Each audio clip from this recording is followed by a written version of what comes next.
past experience, having been chair of sugar company, you know the intrigues that work behind the scenes. I think one of the major problems is the contraband sugar. Contraband sugar means it is sugar imported illegally. So duty has not been paid. So it is cheaper. If you don't pay duty, it is cheaper. If you have to pay duty, it's almost the same because the cost of making sugar is almost similar in different countries, save for economies of scale. The problem we are facing today in the country is shortage of milling cane. How did it arise? About 6 or 7 milling companies were licensed to operate, but they did not, and they do not have cane. So what do? They steal cane planted by the other 5 formulas. For instance, Sony Sugar, which I chaired the board, to date, by the time I was leaving, they had lost 2.3 billion shilling worth of cane, just stolen.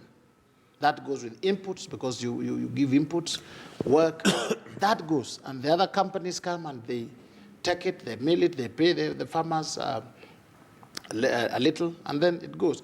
The other problem is also management. Management, especially the public mills. The way they have been managed, especially at board level. At professional level, the professionals are very good, but the head normally is the main thing. At board level, we come in, we gather in with very little experience or sometimes political expediency, and you come there and you just throw your weight around. The result, you can see that most of them are down. Number 3, the industry is not fairly well regulated. There are barons who dictate.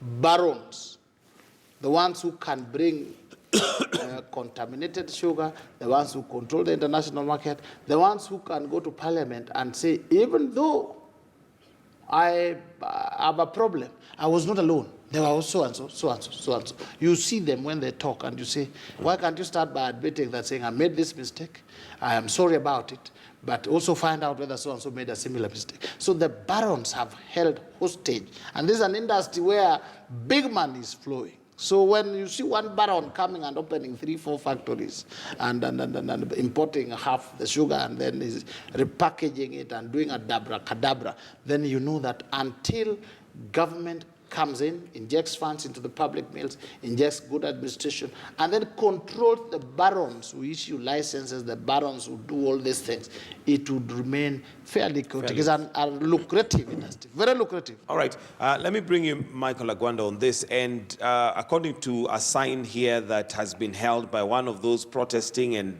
basically trying to bring awareness onto the issues, Chemelil needs that handshake, is what is written on the sign. But according to strategy unveiled by Agriculture CS, the industry will receive a short-term injection of capital to get ailing sugar farms back on their feet. And this is not the first time we've had huge industries like this and companies have money injected, but that doesn't revive it, especially if the problem is a management issue. First of all, I want to say that if you look at a member of parliament like James Koyo in Moroni, he has not spoken a word about this matter. And 3 factories within his constituencies are under and are not working today. Moroni, for example, just closed the other day. And remember that Moroni, the only livelihood that was sustaining the people there was Moroni Sugar Factory that has closed. Miwani is closed, and so is Chemelil closed. And so we are having an MP that basically anything that has been supporting his constituency economically is going to die. Now, to answer specifically, in addition to what my brother here has said, what is killing our sugar industry? First of all, I want to say this: corruption. Most of these sugar industries are run by people that do not care about the farmers, but care about how much he can loot and go home with. And then when the sugar industry goes into receivership, the managers are brought, and when they are brought, they make sure that they even loot it further. Michael, you cannot explain why the farmers will deliver sugarcane to the factory. It is milled, and after milled, the sugarcane is sold, and then the farmers are not being paid. They have tractors, and these are transporters, and these people are not being paid. The question is, why do you mill my sugar, sell it, and then you don't pay me? That is how they start killing the sugar industry. So it's a cartel of people that are not interested in the farmers, but are interested in how much can we loot. I disagree with my brother when he says that the production of sugar is the same across the world. Absolutely wrong. Number two, the main reason our sugar industry is going down is because of the obsolete machineries. We have equipment and factories that are outdated. When you go to Italy, you have very efficient machines that could easily be imported. The machines we are having here were bought in the 50s and some in the 40s, and basically that is what is still running in these companies. You will find that there's a lot of time wasted on repairment and maintenance of this sugar industry than when they're supposed to crush the sugar. Number three, as he has said, and I agree with him, that many people are coming up and building factories. While they do not have nuclears, they have not invested in the farmers, but do you know what they do? They lure these people with higher margins than the existing companies. And when they say, oh, a ton of sugar will be X amount, maybe 2 or 3 shillings or 10 shillings lower than the bigger factories that have the nuclear, people will rush there. But then what they don't know is these people have a weighing machine that is also not calibrated to the standards. And so the guy says, okay, you have this extra money that I'll be giving you from my factory, but he has already played with the weighing machines that he's having there, the weigh bridge. And so what happens? The farmer keeps on going down. And number three, I really think that this country has refused to regulate sugar industry in this, in more so in the areas of sugar growing areas. We have tea, we have coffee. But in these places, every year you hear that their debts have been waived away and the government has pumped money. If you want to know which industry has been marginalized by the central government, it has been sugar industry, and mainly because, and I will say this without any fear or contradiction, is because it's been an opposition area where basically lobbying is low, and even if you speak, nobody hears much of you. I really think that sugar is one industry that for over many years has been self-sustainable. And it is one industry that has actually served this country without even borrowing much from outside. Although maybe to challenge you on the fact that it's because it's an opposition area, we also have the tea industry and coffee industry that has gone down, and that is in, you'll find it also in parts of Central Province. So really, it may not just be an issue of being an opposition area. Can I comment on that? Yes, Sirungo Kangata. To me, 2 things. One, I disagree with that last statement about government appearing like it wants to discriminate the sugar belt because it's the opposition leaning. And I'll give you 2 examples. One, the problems which are currently bedeviling sugar industry. They have crippled coffee. In fact, look at this photo here, these women at today's Daily Nation. To me, that picture, apart from other issues, and you can see behind them is a coffee plant, isn't it? To me, that reflects how our farmers look in our region, in the coffee regions. Our farmers are in poverty, dire poverty. In fact, if you recall the problem of Mungiki that was bedeviling our region in the mid-2000s and thereabout, that coffee belt is where Mungiki was very strong, where you had a lot of youth unemployment, and therefore they were able to be lured into criminal gangs. So therefore, I think it is a problem not only restricted to your region, but also in our region. That's number one. So therefore, to me, I think there are 2 main problems from where I sit. Number one, the model that currently is being used to grow sugar in Kenya is not very scientific. We use the small scale model to produce sugar. When you compare in other regions, I do not know of any other country which is productive when it comes to the issue of sugar, which also operates through the same model of small scale. I'll give several examples, including places like Malawi, places like Egypt, any other major sugar producing country, they still retain the so-called large-scale plantation method of producing sugar.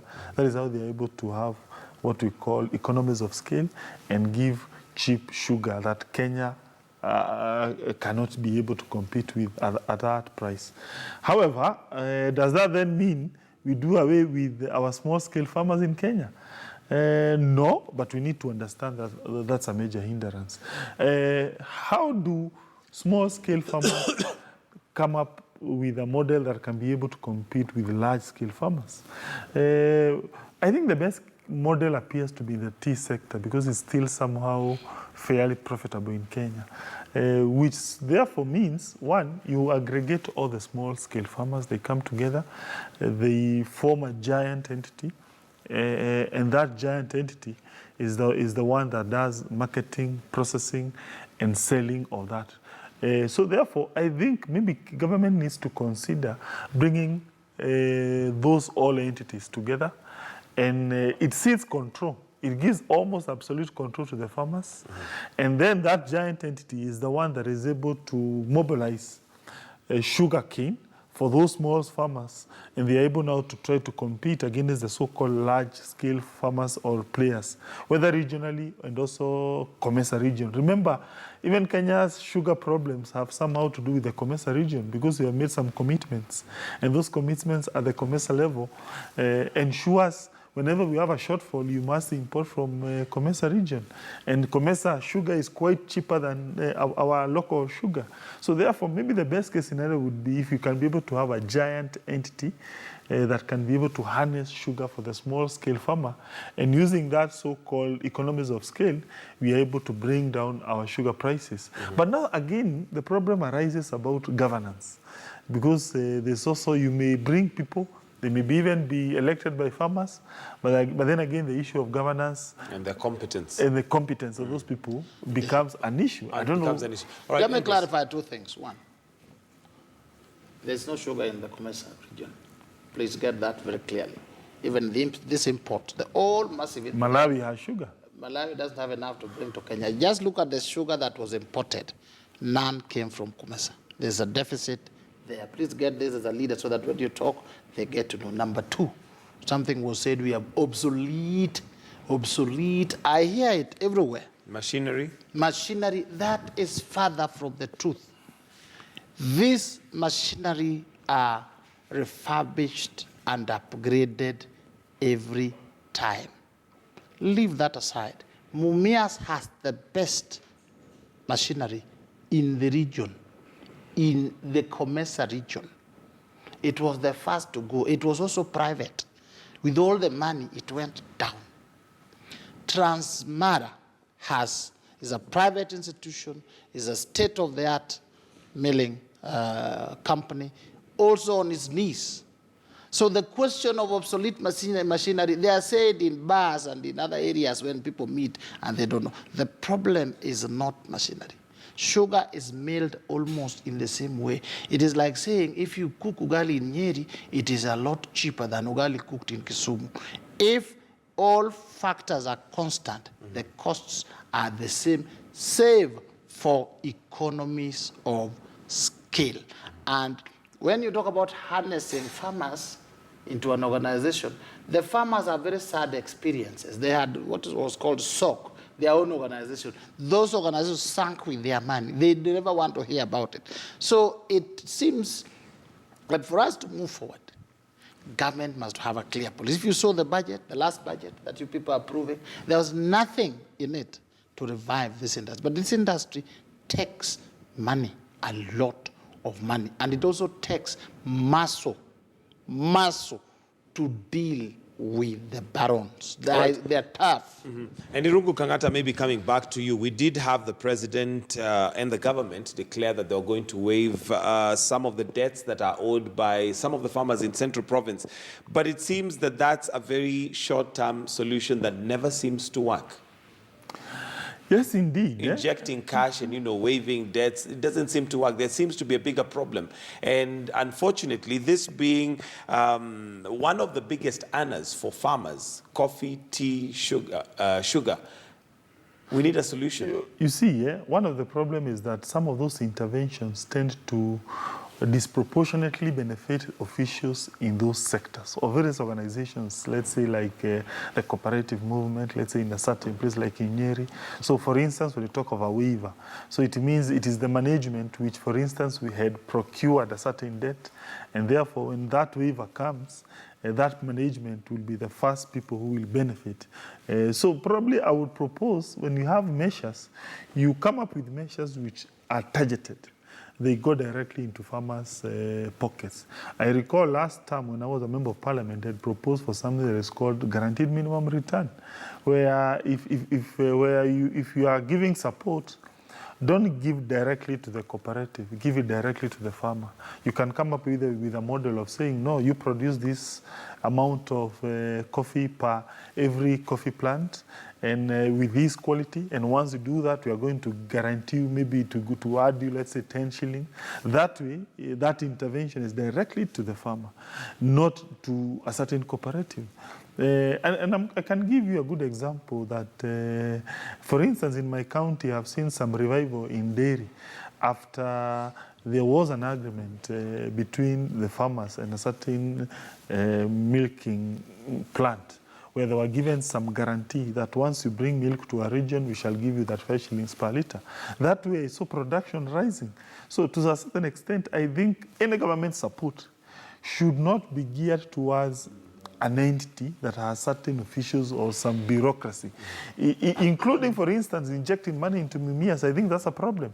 Is there a way you can change that support not to pass through the officials or a certain factory? It goes directly to the farmer. That way, you will see farmers now getting better incentives, which will be able to revive that. To revive that. Michael Agwanda. I like the idea of putting money into organizations and waiving their debts. But let me give you 2 examples that are not in the interest of those factories, and that is Webuye Paper Mill, and you also have Mumias, that a lot of money had been promised. In fact, just during going to the election, I think they gave them about $1 billion or so, and I think the promise was about $3 billion or so. I'm not sure exactly the figure, but I remember just part of the money was paid, was given. And it was nearing the electioneering time. And so that was basically not to revive the factory, because what the management had said, if we had this, at least we can, keep running. But if you only give them a third of what they needed, then basically that money just dissipate. And when that is done, you realize that you've not helped that company. In fact, you put them into more problem. And then who benefits from that? It is the administration and the management. And when you look at Webuye Pan Paper, there was a smoke there for a night or so when the president and deputy president were going there, and then as soon as that was done, they came back home and the whole thing is shut down. So basically, what we are saying is, do you really want to revive the sugar industry, or you want to wait within their disparity and within their almost on their knee to the near election, and then you say, now we've got to revive this. And that is what is feeding them. And if you promise them anything, they're going to give you the votes, because, man, if this factory could only run, at least we can take our children to school. So I think they need to be a policy. Like when we're talking about sugar, I strongly believe that we must bring the Sugar Act back and not the Crop Act. Something that is specifically addressing the needs of the sugar industry in this country. And just to rebuttal my friend here, when he says that it is not good for us to use the word obsolete on these factories, I can tell you, a 50-year-old car compared to even a 5-year-old car, a 5-year-old car will run a better and longer mileage than the 50-year-old car. So for the companies like Moroni Sugar, Chemelil, Miwani, and those are the companies that I know that are struggling even with their machineries. How about, instead of saying we will inject money to pay some of your debts, why can't we strategize so that they can have better machines and then use their nuclear? Let me tell you, it is not even just the machines alone. Now they cannot even farm their nuclear. They have not farmed farmed. For example, Moroni has not farmed their nuclears, which is about 30,000 acres for the last 2 years. So basically you're saying, but then you want to crush the sugar, but you're also not investing on the farmers because the farmers do not have the All resources. right. Because of time, we need to wind up. Ambrose, whether you're wrapping thoughts. Let's start with Ambrose Weda and just wrap up. 2 minutes each, just to wrap your thoughts, and then I'll come to Irungu. Yes, what I'm trying to say is this. The sugar industry is not irredeemably done. It is There's something. still hope. There is a lot of hope, but there is need for clear policy where it's supposed to be taken, what needs to be done. And what needs to be done is already there. All we need is to harness the resources. The bailout, this kind of money that comes at the end of the day when you are down, it's like you wait for cancer to take the body, then somebody comes to bring you chips. That would not work. Secondly, factories should be dealt with factory to factory, not different, all lumped together. So looking at it as a country, sugar is so central at our heart that unless we deal with this issue and we deal with it well, we will still continue in this circle. And there'll be. All right, Irungu Kangata, your closing comments, please. You must aggregate farmers, irrespective whether you may get into problems of bad governance. Small-scale farmers, on their own, they cannot compete with large-scale farmers. And the best example of aggregation is Githunguri dairies. You know, Githunguri, they are small-scale farmers of dairy. They are now, I think, the second largest producers of milk. In that region, on average, households earn about 70 or 80 or 100,000 per month. And that has to do with, in fact, my former MP, my former colleague in Parliament, former MP for Githunguri, Wakili, Faye Njoroge, he was elected on that score twice. On the basis he was the chairman of Githunguri Dairies. And people saw, hey, he was able to revive that dairy and they were able to earn that much. So to me, there is a way you can aggregate, and government ensures there is good governance, you punish bad or corrupt officials. Failure to that, I doubt whether you can have any industry where small-scale farmers can be able to produce competitive prices with big-scale farmers. All right, your closing comments, Michael Agwanda, very briefly. I want a situation where people who are employed to manage those sugar companies are vetted also. Their lifestyle audit is done and that they will be held accountable to the farmers. I strongly believe that Farmers Association is not as strong as it should be. I think farmers need to be heard more than the factory bosses and the managers there. And thirdly, when money is being brought, I agree with Senator very clearly. Let's have money and have this money to be divided. Specifically, this one goes to the farmers to either pay the farmers that have been supplying the sugarcane, or to farmers themselves that have been supplying, supplying the sugarcane to the factory. In the sense that there's also money set for refurbishing or administration, but don't just bring 2 billion and put it in the hands of the managers and you do not tell them how to divide this money. If you do that, the money is going to be lost and our sugar industry is not going to grow. And last but not least, I think our leaders and members of parliament should not, especially the ones that are coming from sugarcane area, should not be pocketed the way they're pocketed by the sugar barons in this country. All right, thank you, gentlemen. We'll have to wind up there because of time. Michael Agwanda, we have Ambrose Weda and Honorable Irungu Kangata. And that's the way it is. It's now 7:30. Time for us to take a short break right here on Morning Express. Keep your comments coming. What do you think is killing Kenya's sugar industry is the question to interact on. But now we take that break. We'll be right back with more news making headlines.